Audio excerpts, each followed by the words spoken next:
Welcome back to the Sun and Moon Tarot. Today we will find what is good and what is hidden. I hope you're well and staying blessed, enjoying life wherever you are. This is a Scorpio season read for my water signs. Happy birthday, Scorpios. Enjoy your season. If you do have Cancer, Scorpio, Pisces, highly aspected, this read is likely for you. Again, this is my water sign read. If you don't already know your chart, go ahead and check it out on a free online website, forum, or an app. Look for a free one. There's plenty of them. Find your birth chart, look at your rising, your sun, your moon, and I also like to look at my Venus personally for like love and money. So I'd check out those signs if I were you. Now, don't forget that the readings on my channel are timeless. If you feel called to watch a read at any time, it likely has information for you. We will be using the Rider-Waite Tarot deck today on my channel. You will have 3 rows. The first row will be your recent past. The second row will be your current energy. There we go. The third row will be your future. We will grab some clarifying cards for the very end, my beautiful water signs. I hope you're enjoying your season. Please like, share, subscribe. It does help my channel to grow. If you would like to book with me, please send me an email in the description box below that is listed, and we can talk about booking you a read. Okay, so my beautiful water signs, looks like you do have the Judgment card for your very first card. The Judgment card is awakening, it's reckoning, it's reflection, judgment, right? The Moon card here. The Moon card is everything that is hidden, okay? These are 2 major arcanas that you have so far. Remember, this card can also represent reflection, if you would like to think of it like that. I'm just mentioning that because of the Moon card, of course, being a reflection of the sun. And the Moon, of course, does represent everything opposing the sun, everything that's hidden, everything that's unconscious, what is illusion, what is unclear, what could be potentially intuitive, right? The feminine over the masculine, right? So the Moon card is very important here. You do have your final card for your recent past being the 8 of Pentacles. Your first current card is the 3 of Pentacles. Interesting. So let's see. The 8 of Pentacles is going to be, you've got a lot of cards just trying to like fall out at once. And I don't like to take a large group at once. I'm just kind of a little picky on that. You got the 4 of Cups. You do, the 8 of Pentacles, definition-wise, is diligence, passion, and high standards. Interesting recent past for whenever you're watching this, but likely Libra season.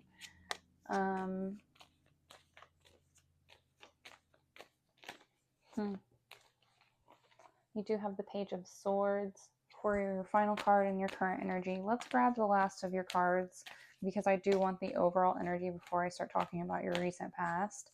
My beautiful water signs.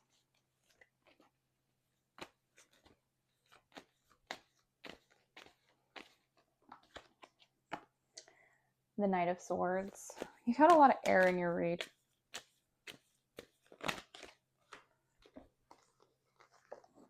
The 5 of Swords and the King of Wands could be of significance. A Pisces, a Cancer, a Capricorn, or any fire sign that's Leo, Sagittarius, Aries could be of significance. We got your cards at the bottom over there for your clarification, my beautiful water signs. Okay, so bottom of the deck for your overall energy is the 9 of Cups. Kind of having an emotional inner satisfaction. Really almost luxury in a way, like you have everything that could make emotional stability possible in your life with this card. And so for your recent past, how that plays out is knowing that you as a water sign are very fluid with information when it comes to emotion. Being able to reflect, being able to know intuitively how that plays out in your life, and using it to your advantage in a way to create high standards, passionate connections in a way that they just are beneficial to you. You're very good at this. Is a water sign trait. I'm not trying to be excessive, but for most water signs, this is true. And in your recent past, might have been significant. But most water signs, as long as they don't have a lot of trauma, if they are working in their element, you know, and they don't have too much trauma that's kind of bogging them down, or like different chakra work that they might need to do, this is normal. It's very normal for you to be able to feel the flow of emotions and to be able to intuitively recognize what's going on, to intuitively pick up on any judgments, any type of true reflection that's going on, because of that ability to have emotional maturity. Really, water signs. That for you, for all three signs, having high standards in emotional maturity is something that you tend to find high value in, right?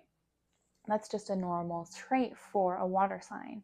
And then the recent past, that might have been an incredible lesson for you, where you just recognized how this is something that you do thrive on, that it's something that you're able to build with.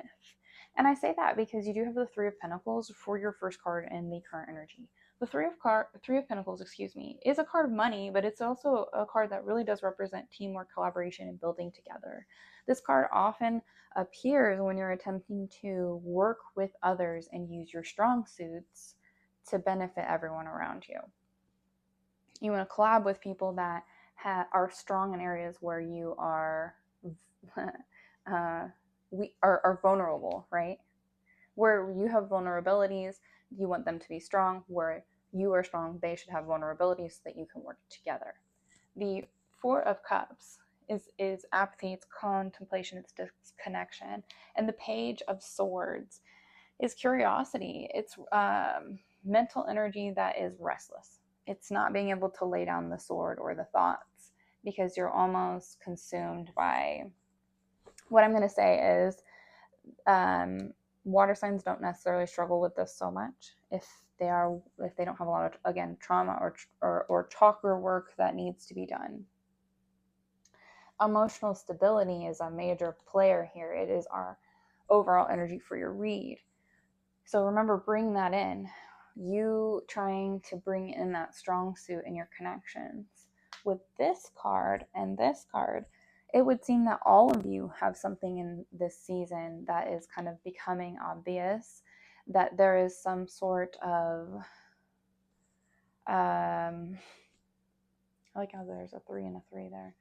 The 33 is present. So in terms of highest good for everyone involved, there's some sort of real understanding as to what you can bring, what others can bring, and what failed in the past and why. And you might kind of be curious about it. You might kind of almost be obsessive about it, to the point that it almost brings down your ability, right, that we talked about in the beginning of the video, to intuitively perceive what you need to create more emotional stability. Because when you become apathetic, when you become disconnected from things, right, and especially if you're in this energy where you're almost like not being able to let it go, right, where you're not being able to get grounded because of, and you're becoming more disconnected because of this thought process where you're wanting to build more but not understanding potentially how or what you need to do to make something work. Excuse me.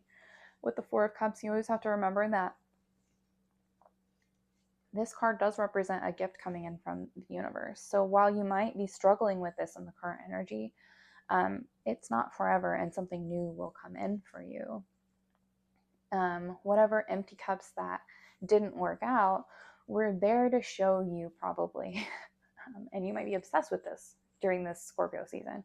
They were there to show you where your vulnerabilities are and that way you can choose partnerships, collaboration, team efforts, right? Where you can know where your vulnerabilities are, and then willingly be like, okay, yes, I am vulnerable there and I need you to be strong. And there is no way around it, because when I try to let that go, or when I try to do it on my own, I fail, and it's not a strong suit of mine. So I need to delegate, I need to help, I need to be able to have a team collaboration around me in every endeavor, where I'm able to build further, where I am able to bring my strengths to the table, and others are able to bring their strengths to the table. And because, again, how that plays out with the difference between vulnerabilities and strengths, you're able to blend together and to create a lack of gap.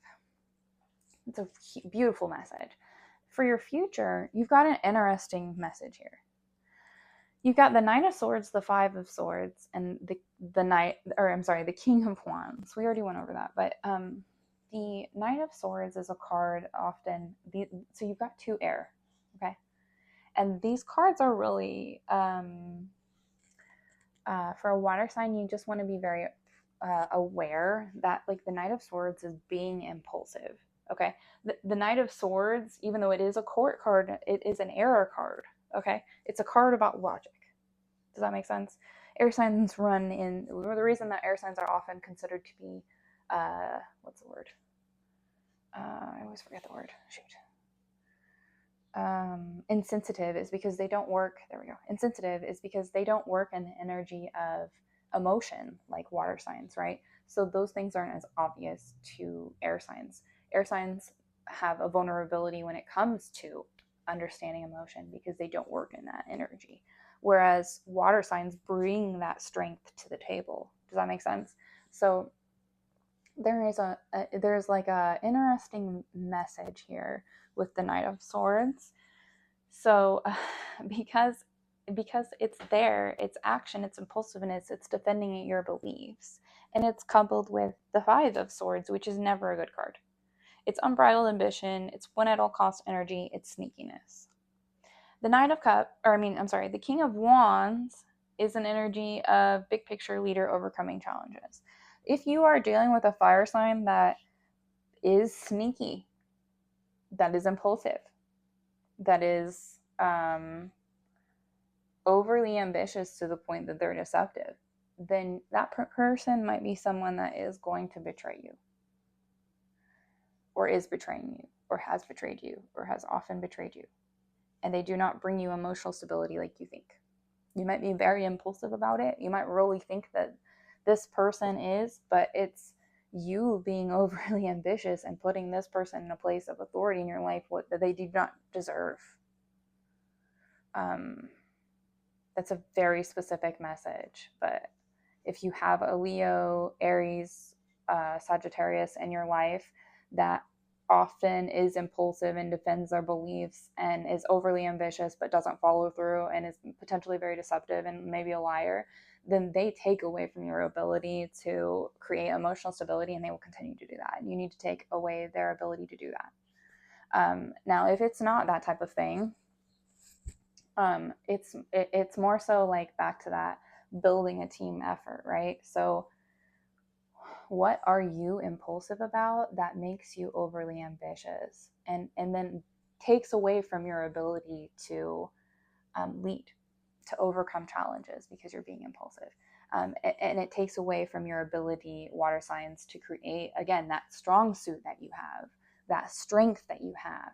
If you become impulsive in an air sign way, where you're overly in your thoughts and overly in your passions rather than focused on emotional stability, which, again, that's your strength. This is your weakness appearing. I'm sorry, we don't like that word.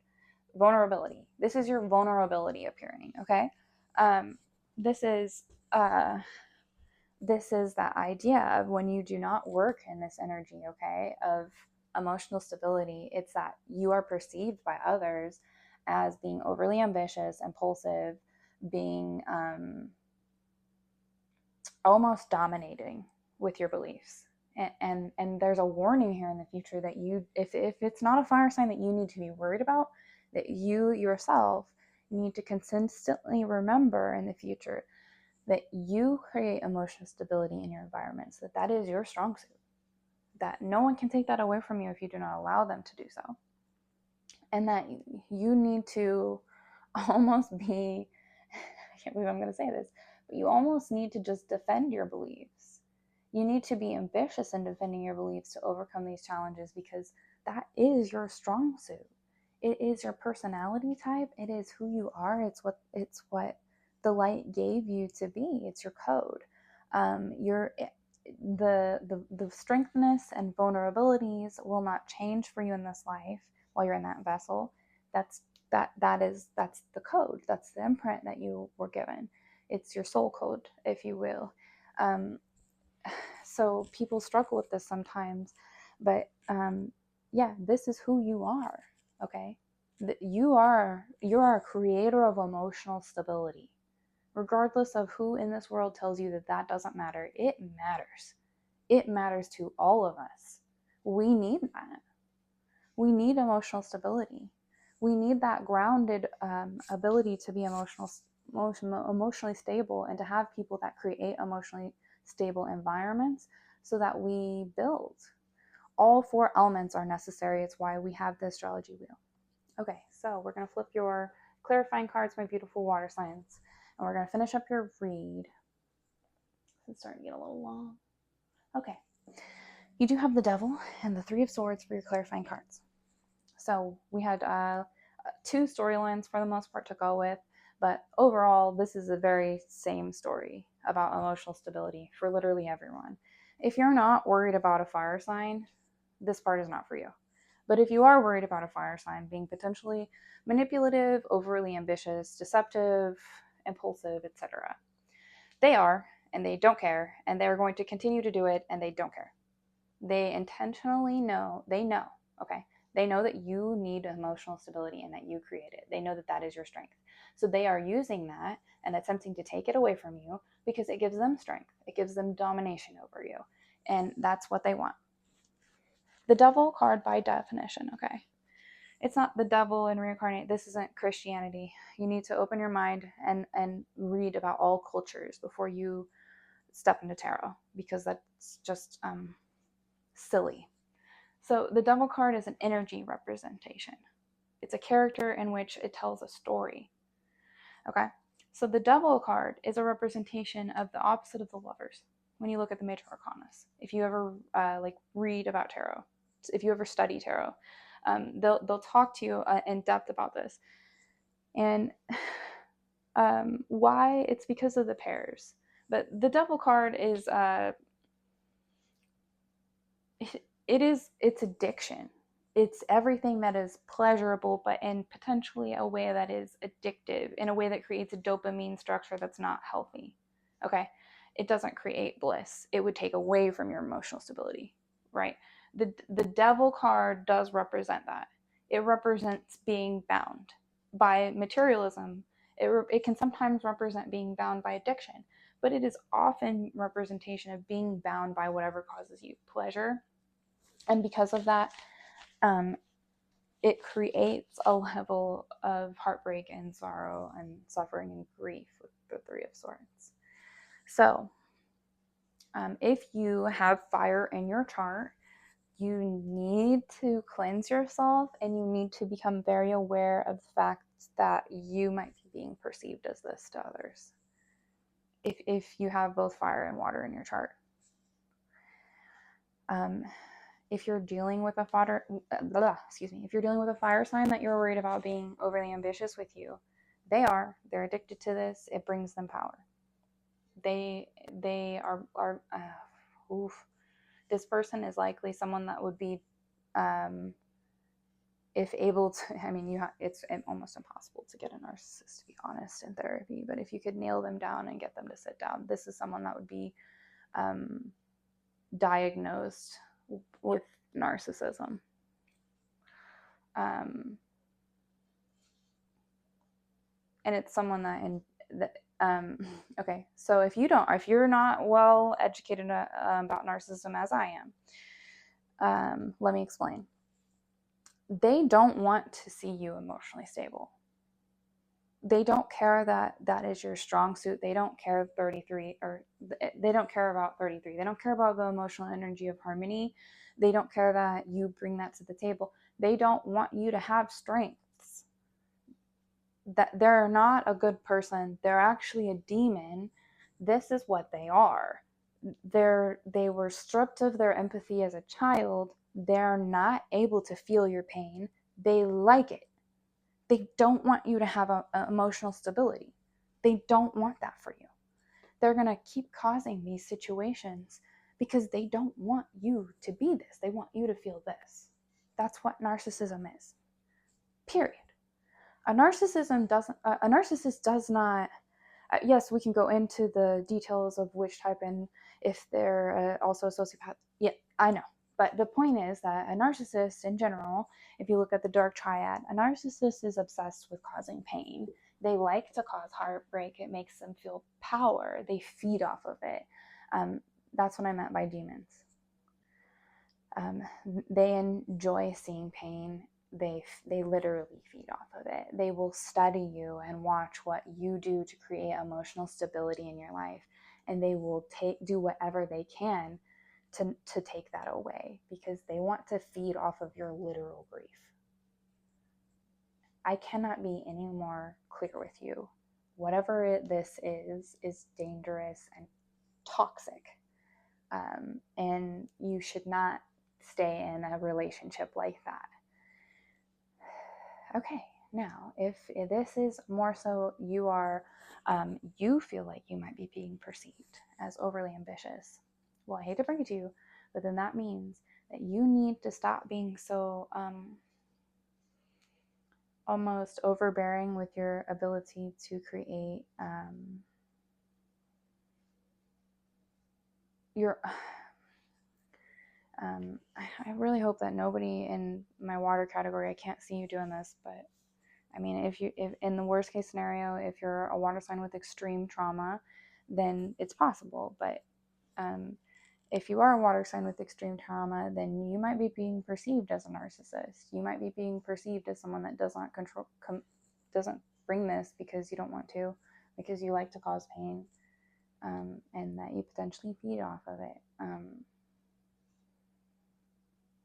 Sorry, I don't hope that for anybody, you know.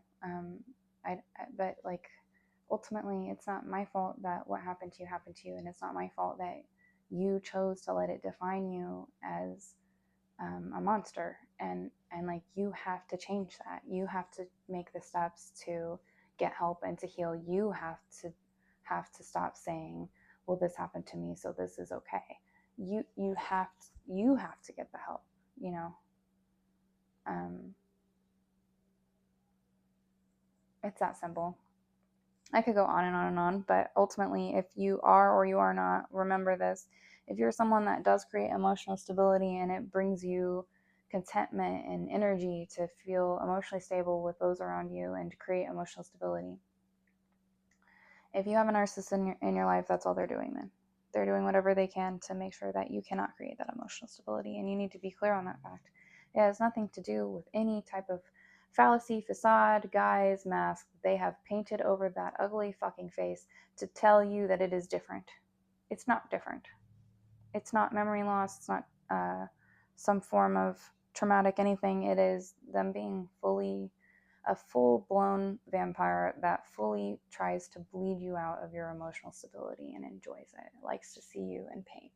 Absolutely addicted to it and will never stop. So, my beautiful water signs, I'm very sorry about the Scorpio read. Might be a little bit happier for y'all, but it's not.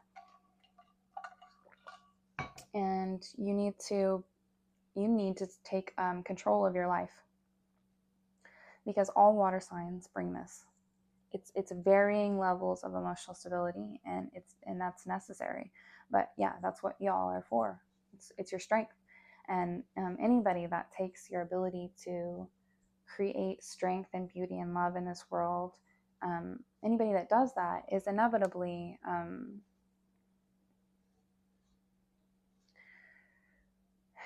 if you don't want to call them a demon, let's call them a Jinn. Jin.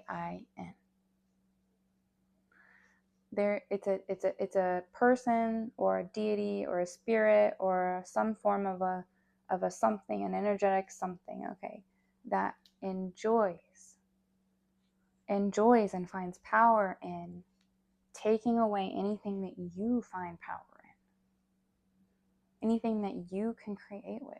It's siphoning your energy. It's taking that ability and enjoying the fact that it isn't allowing you to create good in the world.